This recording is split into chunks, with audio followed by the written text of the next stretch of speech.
Өте дәмді, ерекше болып пісетін карамельді пирог жасайтын боламыз.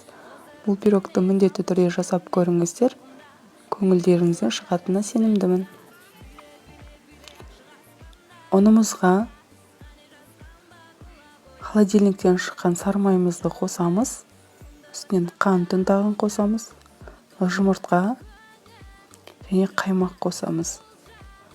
Қамыр қопсытқыш және шымшым ванилин қоссаңыздар болады. Міндетті емес. Біркелкі етіп араластырамыз. Біркелкі етіп араласқаннан соң какао қосып араластырып қамыр илейміз. Қамырымызды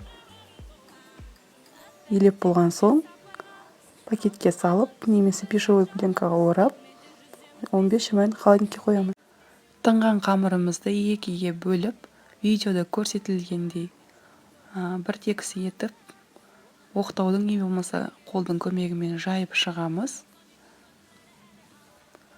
Жан-жағын қайырып, кольцоға кигізіп, бортиктер жасаймыз. Биіктігі 3-4 см болу қажет. Және де ортасына вареный сгущенка салатын боламыз. Вареный сгущенкамыз өте сапалы болу қажет. Және бір-текісі етіп жайып шығып,